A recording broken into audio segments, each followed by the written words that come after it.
Start your tape right now, because I'm about to tell you the truth.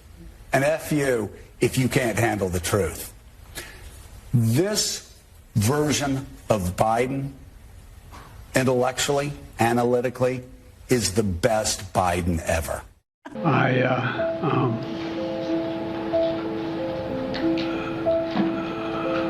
Anyway, and I don't want to, well, maybe choose my words. And I'll go ahead and just pull a strong. Los Angeles and what am I doing here? From the... Yeah, the truth is they're about to replace Biden. It's about time. All right, they're about to do it. So it's either going to be Kamala Harris or it's going to be Gavin Newsom. We knew this was going to happen. I wish they kept Biden because, he's the easiest candidate to beat. Trump doesn't have to work hard to beat Biden because he's not the most likable person in the United States right now, especially among people that are under the age of 50. The youth are looking at Biden and say, we can't relate. And I think with this war going on in Gaza and within Hamas and Israel, they've totally gotten rid and dished Biden as a result of that. But I think it's very obvious who's going to replace Biden here. And again, this video, the mainstream media is telling you what you see is not what it is, man. And I want you to listen to, we have a few videos to get through today.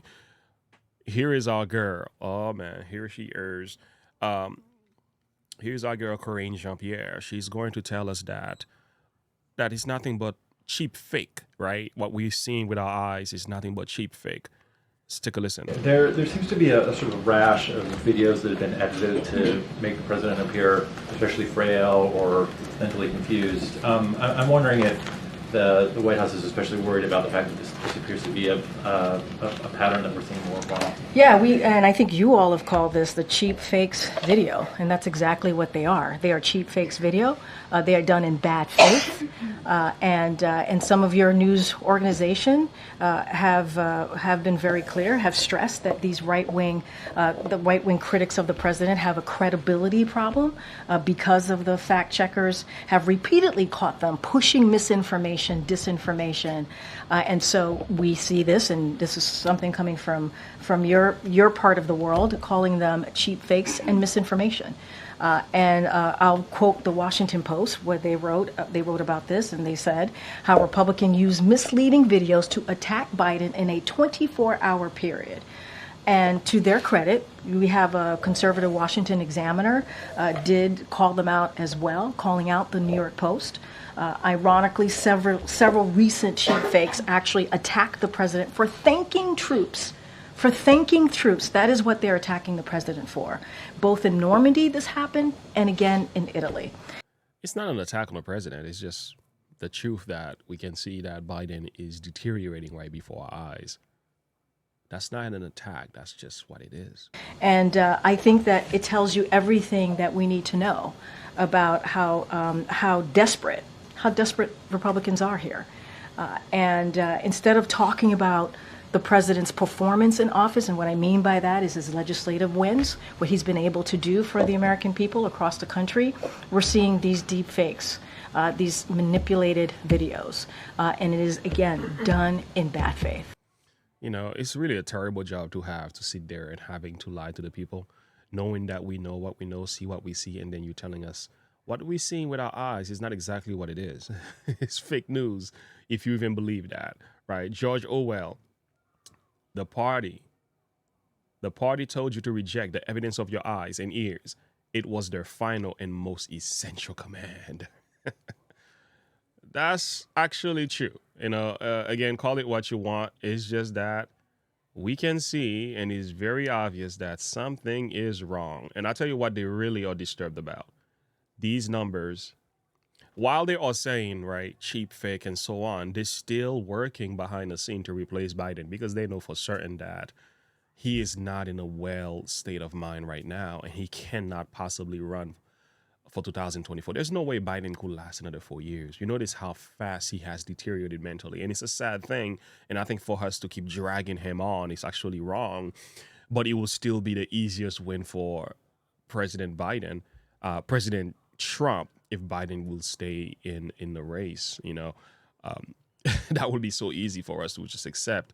But we know it's not fair. So these are the numbers that are really troubling right here. CNN senior data reporter Harry Enton is with us. So where does the race stand among African-American voters right now? Yeah, I keep looking for this to change, to go back to a historical norm, and it simply put has not yet. So this is the margin, or Biden and Trump among black voters, compare where we were at this point in 2020, compare where we are now. At this point, look at this. In 2020, Joe Biden was getting 86% of the African-American vote. Look at where it is now.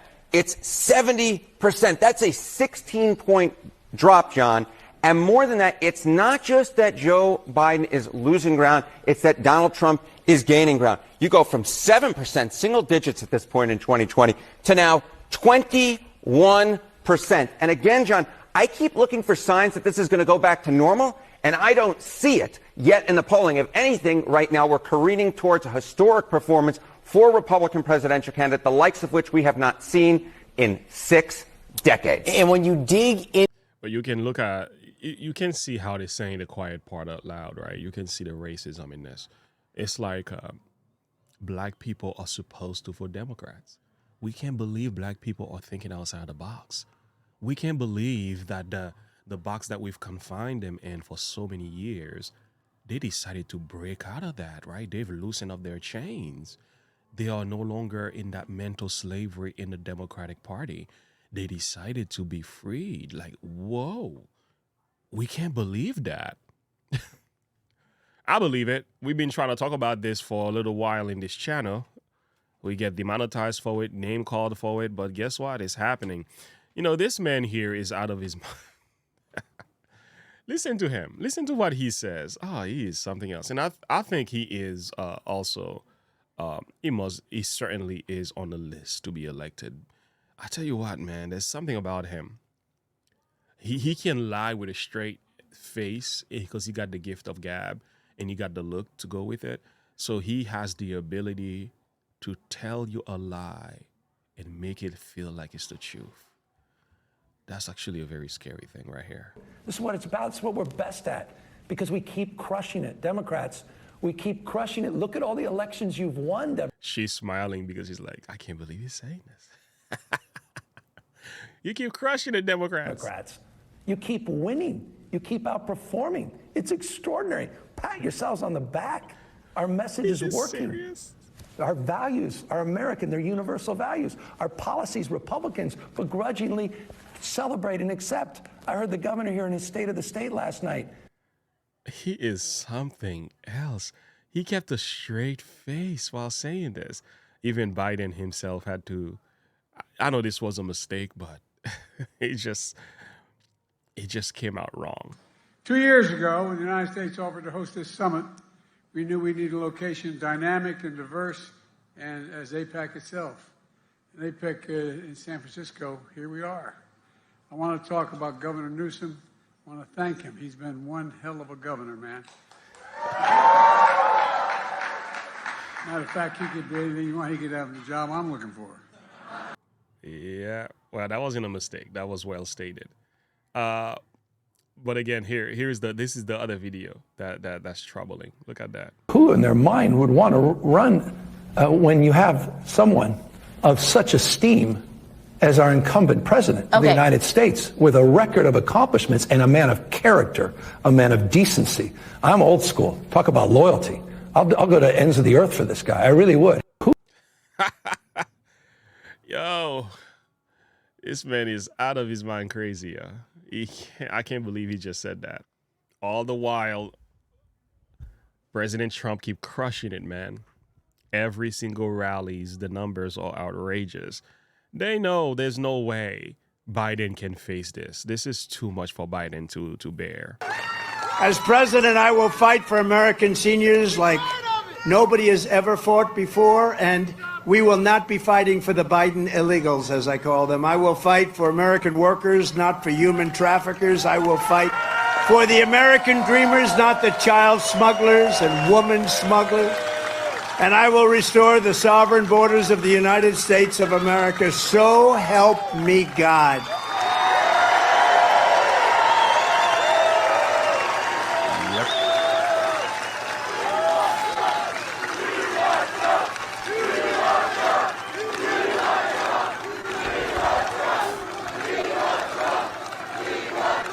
Thank you very much. Thank you.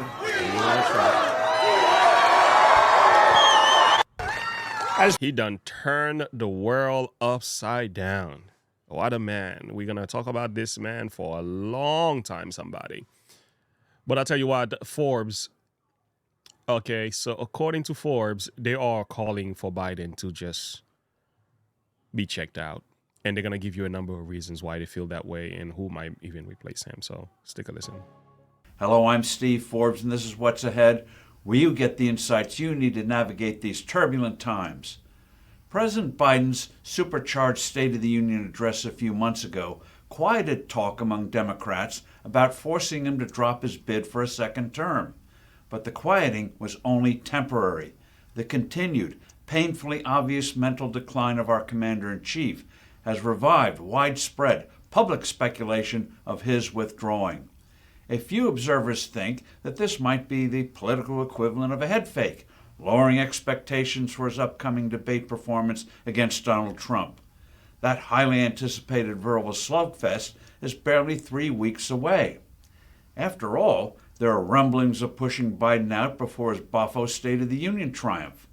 But the volume this time is more extensive and the tone more anxious. The fact that several Democrats, almost always off the record, are whispering concerns to the media reveals growing worries about this president's fitness to stay the course for this campaign. Hardly anyone believes he can navigate the rigors of a second term.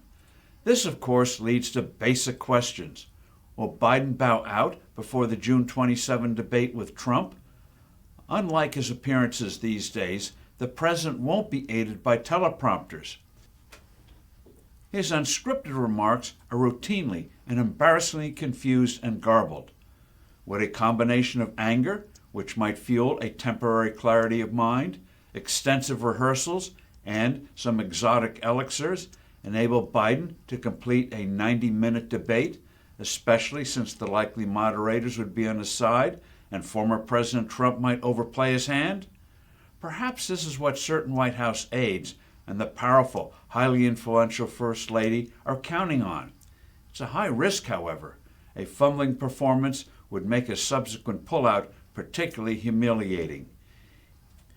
Even if Biden makes it through the June 27 challenge, his continuing decline in public and private meetings will fire up ever-deepening misgivings among voters, knowing a ballot cast for Biden would be a ballot cast for Kamala Harris, sooner rather than later for her to sit in the Oval Office. When Biden steps down, who would replace him and how? He would likely quit the campaign, but not the presidency. Harris would remain vice president. Fevered meetings would follow among Democrats as party leaders would try to orchestrate the anointment of a candidate the way they did in 2020 with Joe Biden to block frontrunner Bernie Sanders. The frontrunner here would be California Governor Gavin Newsom, who's never made secret his lust for the nation's top job. But Democrats may conclude his record makes him too vulnerable, and instead would go for an unknown candidate with a cleaner slate, particularly one of their governors, like Josh Shapiro of Pennsylvania, Wesley Moore of Maryland, or Jared Polis of Colorado. A big international financial or military crisis may force Biden out, as he does not have the mental agility to handle such a situation the way John Kennedy did during the Cuban Missile Crisis. Kamala Harris may yet get to sit in the big chair. Either way, Joe Biden will not be the head of the Democratic ticket this November. I'm Steve Forbes. Thanks for listening. Do send in your comments and suggestions, and I look forward to being with you.